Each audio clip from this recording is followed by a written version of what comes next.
All right, we'll begin. Thank you, Zaki, for joining us today. Um, I will present you briefly, just so our audience get to know you. You're a co-founder and managing partner of Fresh Fund, Israel's leading fresh check VC with $85 million under management. And you've made over 50 early stages investments across the AI, climate, consumers, health, enterprise, software, infrastructure, and defense. Before venture, Zaki began his career as a military reporter for Galay Tzahal, covering defense and security. You went on to build an e-commerce startup in Brazil, led a humanitarian mission with Israel to crisis zones around the world, including Haiti, Japan, and South Sudan. And you co-founded Kulanu Yerushalayim, a grassroots civic movement uniting Jewish and Arab communities in Jerusalem. You are also a Forbes 30 under 40 honoree, 30 under 30, honoree, and hold a degree in behavioral economics from Harvard. Quite an achievement. Zaki isn't just big ideas. He's been in the dirt. He built businesses. He worked in the field. He backed first-time founders, students, and scrappy operators who had nothing to figure out, just conviction and greed.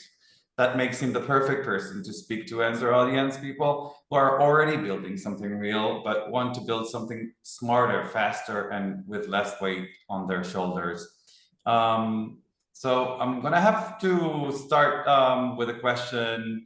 Zaki, you've worked with first-time founders, you've built your own business, you've done work in places where the stakes are way higher than NIST KPIs. How has all that shaped the way you evaluate whether someone is worth betting on, not just the business, but as a person? Yeah, thanks, Elad. Thanks for that gracious introduction, and a great first question to kick us off. You know, in our business, especially the early stages, it's common practice to talk about team being everything, right? We're trying to underwrite companies and opportunities where we really know very little about kind of the trajectory of where a company or where a team is going. It's almost by definition a new market. Uncertainty kind of prevails everything. And everything is constantly changing, right? I mean, we're seeing today, with the onset of AI, that everything that we thought we knew, 2, 3, 5 years ago has been, turned on its head. And so to kind of navigate that uncertainty, which is a big part of what I do, you have to make bets on the one thing that perhaps is constant in this equation, and that really is the person or the team that you're working with, right? So markets can change, tools can be developed, trends will evolve, but typically the people that you're working with, are constant. And so underwriting early stage opportunities really comes down to underwriting the people. Now, how do you do that? I would say it's probably a combination of both an art and a science, right? There is some sense of intuition that you develop over the years, having, I've worked today with thousands of entrepreneurs. I've led over 50 investments. I've been involved in hundreds of deals. And over time, you do develop a certain pattern recognition for people who you think are more likely to succeed, which is, by the way, why I'm so proud to have been given the opportunity to back a great company like Enso from the early days. And I would say kind of the intuition piece, the art piece, is really something that kind of is developed over time. I think there are certain ways that you can also kind of enhance that perspective. We typically conduct a lot of reference checks. We want to understand who we're working with, what people have to say about these founders, how gritty they are, what kind, are they truly resilient? Are they going to keep waking up for work every day again and again and again, even when, reality gets really difficult to navigate. And so resilience and grit is really a big part of what we look for.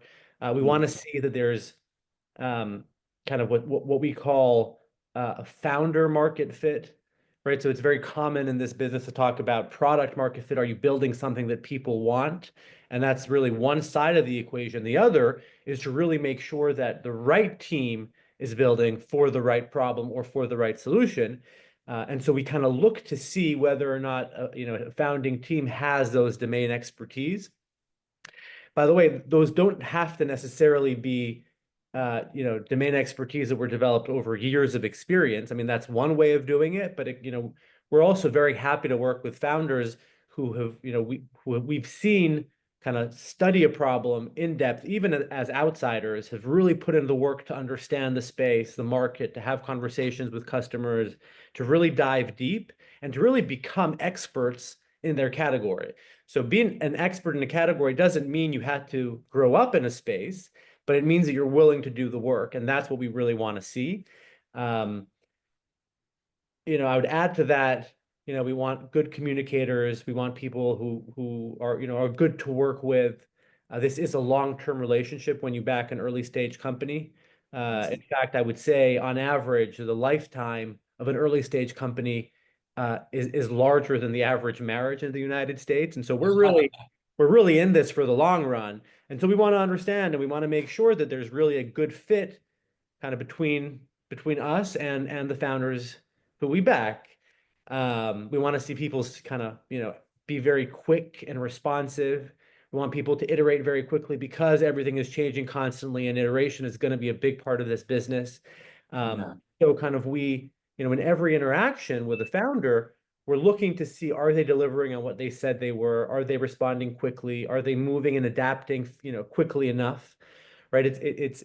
We try as much as we can to invest in lines, right, and not in dots. And, what do I mean by that? You have one encounter with someone, you have one perspective, it's great. You have two, three, four encounters over time, you start to see kind of a trend, you get a better sense of who you're working with. And so we do try to create as many interactions as possible. And that could be, through meetings and conversations, it could be through email and communication, it could be through references, but we do try to build a robust understanding of who we're working with. And really, if it all comes together, we build enough conviction to write a check. And those are typically what we're looking for in teams at the early stages. Yeah. And thank you for that elaborate answer. You've talked about founders' personality, and a lot of our users don't call themselves founders, but they're doing founders level work every day. They're running sales, service, support, marketing. What would you say to someone who's in their grind but doesn't feel like they're doing it right?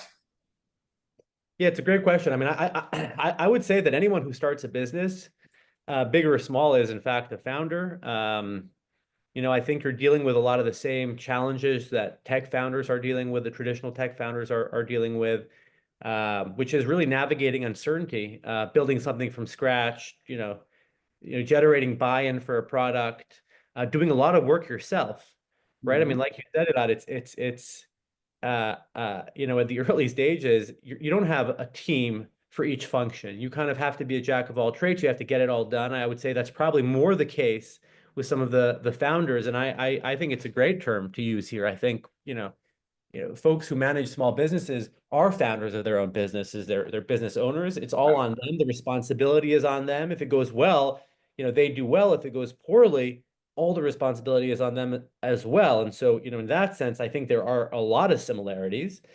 Um, it's hard because we don't really know, right?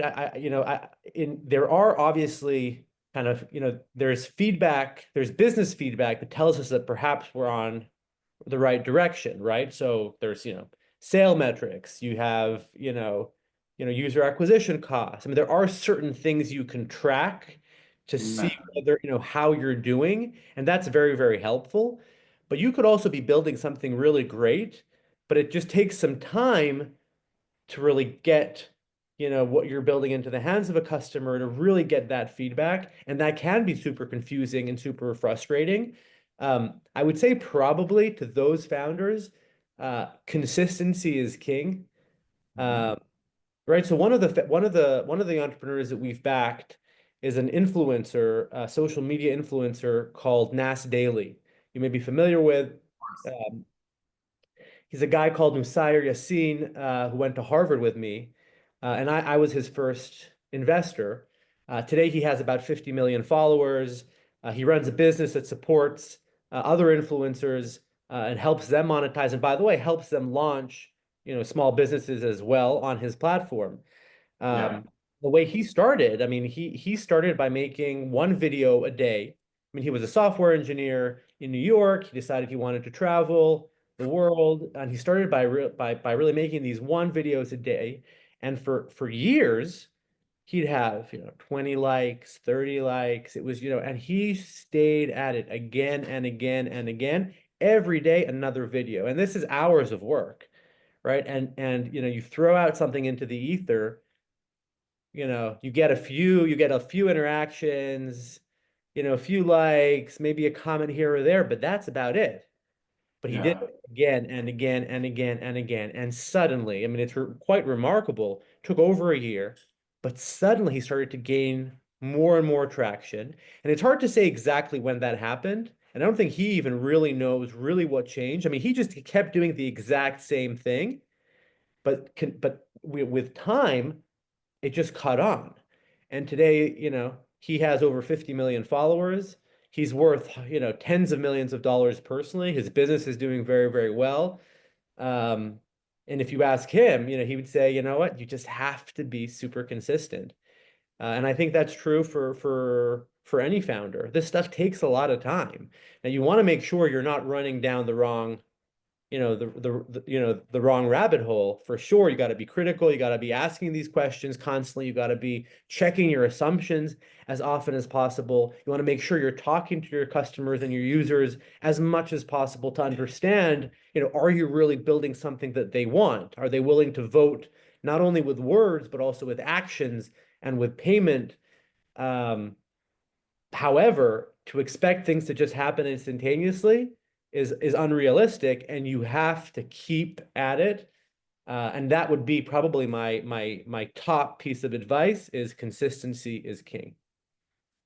That's extremely interesting. And we've talked about consistency in your answer, but let's talk about a bit about capital. You work in VC, but you also know capital isn't always the first answer. Many of our users do need more money, but they're not sure how to think about it without getting lost in the hype. How would you help someone shift their mindset around capital to use with clarity, not desperation? Yeah, so it's a good question. I would say there is quite a big difference between the industries that that where I think in venture capital in my industry, there's capital is sometimes it can be easy, it can be very, very difficult, but usually the early stages you're raising money kind of just to explore an idea, to build out the notion of a business. You don't yet really have indication that what you've built really works. um, and kind of the way the graph looks for these companies is that in the beginning, it kind of, the graph is kind of taking a dip, right? The dip represents this stage of R&D that you're building something that you don't know will work or not, and you're using capital as a way to kind of fund that R&D process. So when you reach kind of this kind of golden stage of product market fit, you're able to scale exponentially and grow very, very quickly. I'd say with some of the, with more traditional businesses, the graph is often a little bit more linear, and you Okay. don't have this dip in the beginning with the exponent. You can have exponential growth for sure, but there's an expectation to kind of bring in capital once the machine is working Mhm. already, right? So you're not bringing in capital in advance for, to explore or prove out kind of a thesis or a product. You're bringing in capital to kind of infuse growth. it's a little bit like petrol for a car. The car needs to work first. Now you know it's working, you inject gas and then you can kind of take off. And in general, that's how I would encourage people to think about capital. Capital is not an end, it's a means, right? It's a way for us to grow. And I would bring it, I would raise capital when we know that it's really going to help us achieve our goals. And I would be quite careful because capital in the early stages is also very expensive. If you take a loan, it's expensive. If you raise capital from investors who are valuing you and your business based on future potential before you have anything, they're going to negotiate a much lower price. So sometimes you have no choice and you have to raise, and that's fine, and you do what you have to. But raising capital is not an end in itself. It shouldn't be. Of Uh, course. it needs to be viewed, I think, as a means, and it needs to help, and you want to understand exactly where it takes you. But otherwise, it's another great tool in your arsenal as a builder to really make sure what you're building gets into more hands. But it needs to be kind of the catalyst for growth. And I would say, I think that some people are a little misguided in how they think about it. They think that raising capital is always kind of the best idea. And I think it's not necessarily the case. It's also not always not the case, right? I think that people have, money is complicated for people, right? People have issues with money, positive and negative, and I would try to kind of to diffuse some of those feelings on either side and really view it as another tool that maybe will help you achieve your business ends. And I'd be very clear of where this capital you're raising takes you and why it is you're doing it. If you can articulate those answers clearly, by all means, raise capital. If not, hold back. I think, but obviously every case is different. And Well, God knows I've had my issues with money. Tell me, what separates a business that stays on 5K a month from ones who grow to 50K a month without falling apart? I mean, what's the shift that you see in people who make the jump? yeah, so it's a good question. I think that so again, I think that maybe the more nuanced question is kind of what this growth trajectory looks like, and not only, is it happening, right? So are you able to are you growing in a linear fashion or in an exponential fashion? Mhm. Uh, and I think each one of these trajectories requires a different kind of thinking, right? It's a question about scale and how do you scale? Are you able to scale, you know, some businesses to scale, you have to kind of, you know, increase your inputs in a similar ratio, right? So in service businesses, for example, you're going to be limited in scale, almost by definition. And if your revenue is increasing, you're probably also hiring a lot more people. And then, you have to figure out how to do that. You have to make, you're bringing other people into the equation. You're no longer only focusing on your customers. You have employees, you have other providers, and that's difficult to navigate. And I think people don't always understand how difficult it is to do. But it also is, these are the growing pains that you see in any kind of growing business. And you have to be ready. You have to be ready for it. Sometimes I think for some people, it's great to have smaller businesses and keep them relatively small, and they know it and it works, and don't fix something that isn't broken. And you have to understand that I think those types of scaling processes are complicated. I think for companies where the growth is exponential, you're also figuring out some kind of way to kind of to grow without increasing kind of the amount of input you're putting in. And that's true for, I think, certain products, but it's also it's understanding kind of what are additional kind of growth levers that you can work with kind of with your existing platform, your existing user base. That could be, for example, this is usually the case, by the way, for digital products. Where you're not producing in the same way, where a lot of the costs are related to growth and not necessarily the actual building the product, producing something physical. Again, different businesses are operating very, very differently. And there, I think you have to understand kind of what are those growth levers. And it could be maybe that you're expanding into another market with the same product.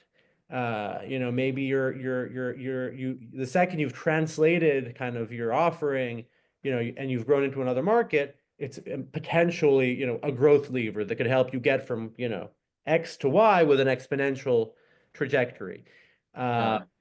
So those are some of the ways I would think about it, but really, I think it's hard to answer this question generally because I think, different businesses in different categories will operate their growth in very different ways.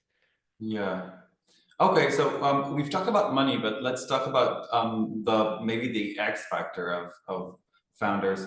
You've backed people who didn't have a polished or perfect pitch, but they probably had something else. What signals do you look for that shows this person may not like it look like a founder, but they're building something that probably going to work?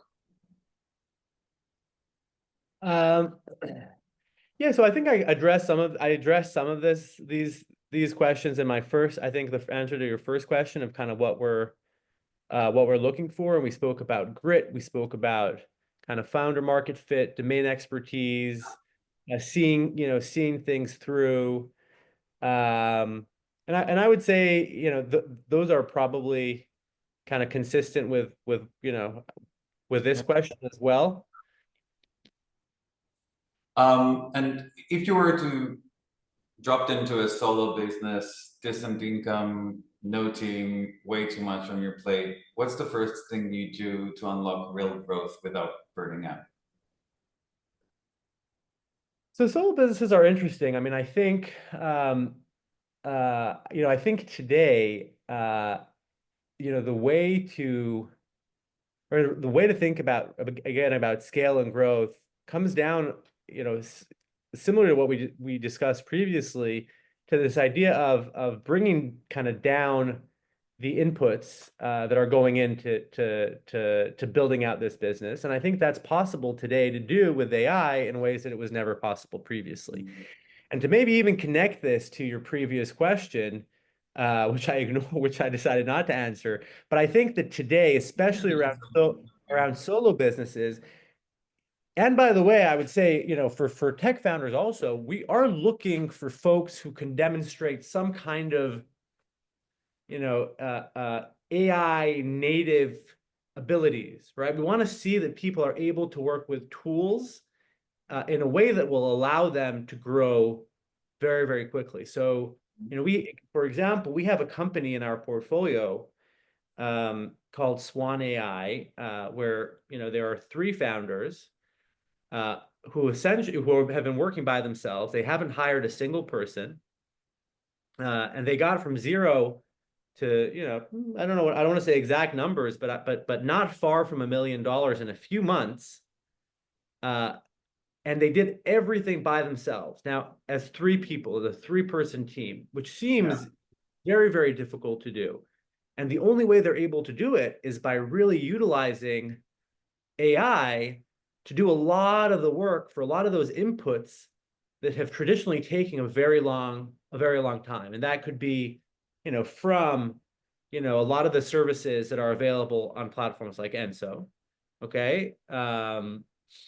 It could be, about, building out pipeline, creating content, posting that content, Yeah. doing a lot of the back office management work with AI, doing a lot of the lead generation on AI, really making sure that all these tasks that once took us, hours and hours and required full-time personnel can now be done with agents.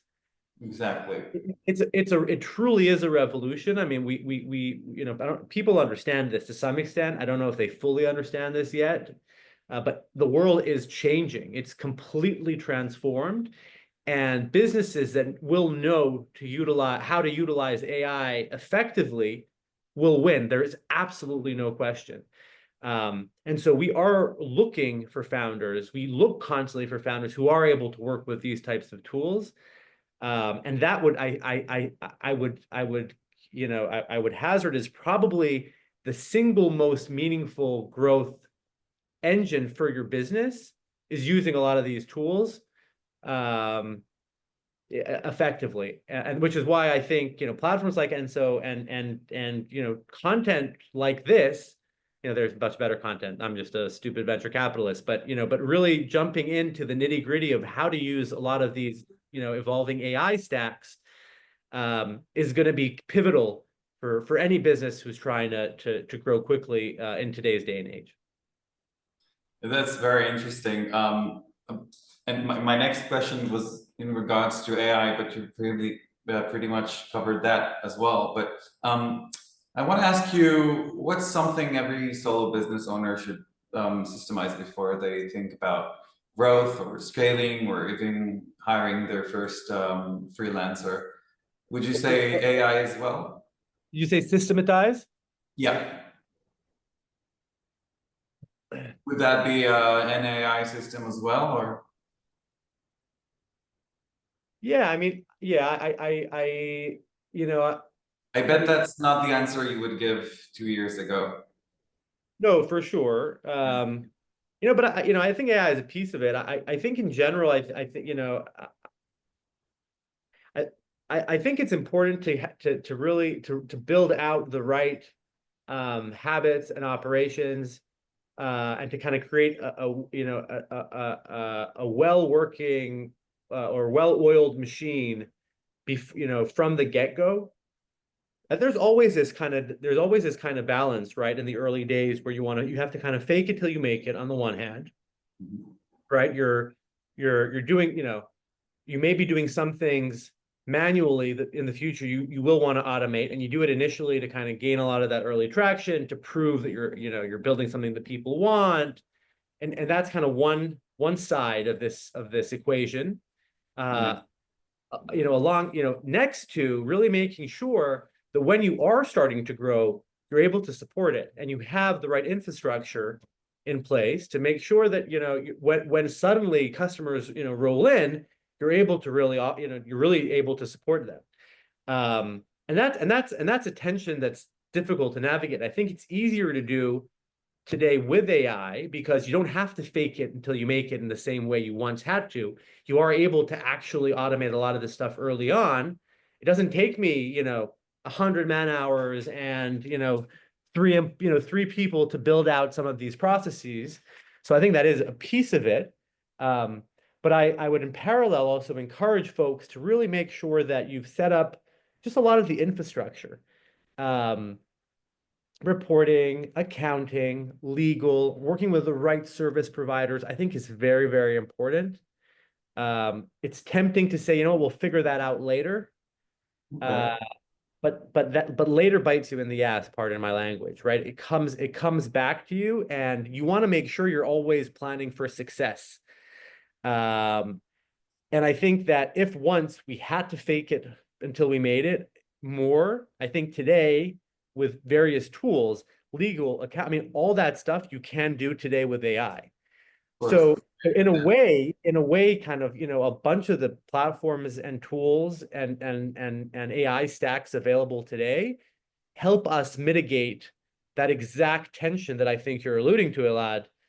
And I think that it's a great opportunity today to really make sure you're kind of structuring things effectively from the get-go. Because it's no longer a sum zero game. You are actually able to kind of create infrastructure without slowing down. I think you've touched a lot of important topics, and we want to give our community and users the extra value and to hear your perspective. You've sat across people that are trying so hard, but maybe pointing at the wrong direction. What's the one question you want every Enso user to ask themselves before doing more, before going the extra mile? Yeah, it's a good question. I think what I try to do is with every our time is limited. Our time and resources are limited. My time is truly my most valuable asset. And everything takes time, and everyone feels entitled to your time, and everyone wants something from you, and it's difficult. And you're always making choices what to do and what not to do. And I think it's important to constantly be asking yourself at every turning point, is kind of, what am I optimizing for? And it sounds like a basic question. Um, but but maybe because it's so basic, we often forget to ask it.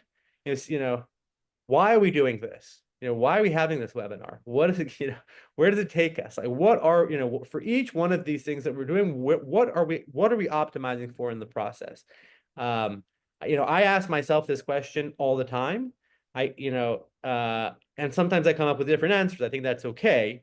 I think it's really about really building that habit and building that muscle, to really make sure we're asking these questions, and we know what the end game, or we have an idea of what the end game is for every action that we do. And it'll change and it might be wrong, but we're not just doing things because we were asked to do them. We're not just doing things out of inertia, and we're not just doing things to fill time. That's, I think, a recipe for wasting time. So to constantly ask, what am I optimizing for with everything that I'm doing? Even like, it could be a very quick little heuristic. I mean, it's like, oh, I'm doing this because of, I'm doing this because I hope this will increase my engagement, and I have an answer. But if you're not able to answer that clearly and effectively, I would reconsider. I think, just a fun little, game that I sometimes play with meetings, because my time is filled up with meetings. I have dozens of meetings a day, and a lot of them are important, a lot of them are not. A little trick that I play when a meeting comes in, or a meeting request comes in, is I ask myself, what will I feel if this gets canceled? Yeah. Not right. I mean, we've all been there, right? You have a meeting that's canceled and you're like, oh, I just, thank God I just have another free hour in my day. If that's the feeling, I don't want to take that meeting in the first place. If a meeting gets canceled and I feel bummed about it, and I feel like I've missed an opportunity, Yeah. then I know that's a meeting I need to take. And I think that's another little mental kind of trick that you can play with kind of some of these decisions. If something doesn't happen, what do you think will happen? How bummed are you going to be? And if it is, and if you're feeling that, it's actually, well, you know what, I just made, I have some more time, and I'm pretty happy about it. Well, just don't do it in the first place. Protect Amazing. protect your time. It's so important. Amazing. Thank you for that intuition tip. I want to ask you this question from the other side. What do you think one belief or question that small businesses owner answer themselves, or the belief they carry about work, growth, and success that holds them back more than anything? What belief holds back small business owners from growth? Yeah, Belief. about whether it's work or growth or success. I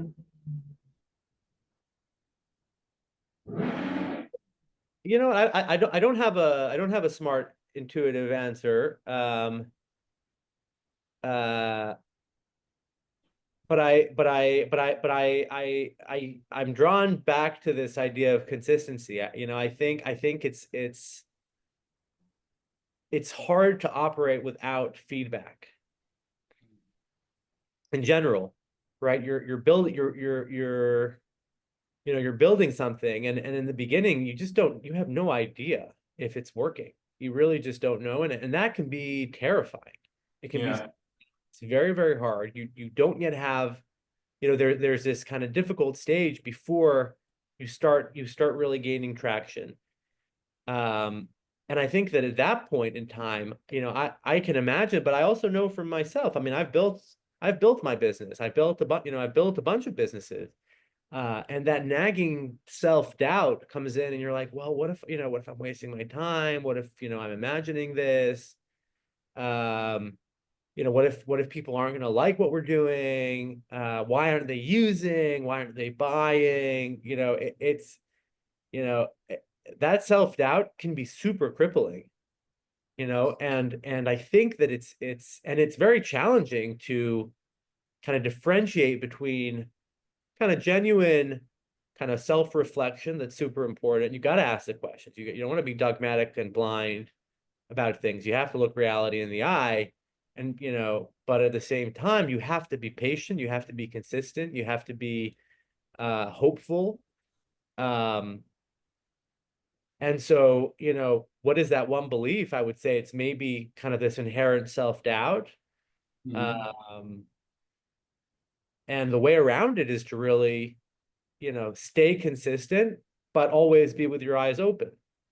And again, it's an art and a science. You have to, it's hard to do, but you just have to be very, I think, genuine in asking these questions of yourself. Yeah. But also quieting the demons, because the demons, aren't rational. The demons kind of whispering in our ear saying, you're not good, you're terrible, you're building something that's not working. Yeah, that stuff not is not rational either, right? You have to just really neutralize the irrational on either side. So you can really, really be focused on getting a true read of reality, Yeah. understanding that it does take time. You have to be consistent. Um, but also, if you're going to fail at some point, better to do it quickly also. So you want to find that balance. Um, but self-doubt is not rational, right? I mean, we know it's irrational. We've all felt it. And so kind of, that's a little bit of how I would think of it. That's a bit of a kind of convoluted answer to your question, Yeah. because I think reality is complicated, and I think people are complicated. But I think this comes down really to these feelings and these emotions that we have, and that's a tough, thing to put in a box. But that at least has been, from my personal experience, the issues that I've dealt with. This wasn't in my question list, but I'm very tempted to ask, how do you suppress that self-doubt? How do you fight it? So I think I think I mean, I'll only answer very personally. From my own personal experience. We'll You know, finish with personal. I'm at a point. I'm in a point in my career and in my life where I've I've been successful at different things, despite moments, in the journey where I was absolutely sure that I was a complete fraud. Because it's a feeling that you have. We all suffer from it. That by the way is another way to kind of get around it. When you talk about it and understand that we all feel it, you realize that it's not a unique phenomenon in any way, right? We Yeah. all suffer from it. It's a very basic human uh uh trait, which by the way, I have often found to be more prevalent with successful people than with unsuccessful people, right? And there's a good side of it also. I am for better or worse, I am never satisfied with what I do. I'm always self-critical. It's never good enough. I always think it's not good, and that drives me. I have learned with time to understand that this is a driver for me, Yeah. and that it's even a positive. It means that I'm not. It means that I just keep at things. It allows me to be really resilient. Um, because if I'm, if you get too comfortable, you stop pushing. And Yeah. so, I've seen with time that although, this self-doubt was so strong, I mean, it was physically strong. I mean, you feel it as like a physical weight.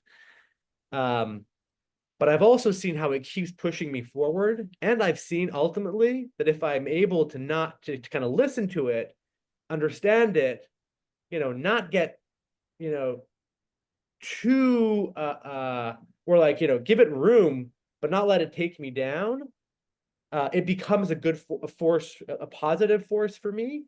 Yeah. And I know what it is. I mean, I call it by its name. I know it's irrational. and I've seen it enough times to recognize it, to listen to it, but not let it knock me down. That's a very personal thing. That's how I personally feel about it. For other people, I would just say, if you're feeling it, I promise you that, you know, some of the most successful people in the world, you know, are feeling exactly the same way. And so don't dismiss it, listen to it, and, you know, work with it, but Yeah. don't let it knock you down. Because that, you know, then it's over, right? And then it Yeah. doesn't matter. You can be self-doubt, no self-doubt. If it knocks you over, you're done. You're, you know, so that's not a good outcome either. So that's how I think about this question.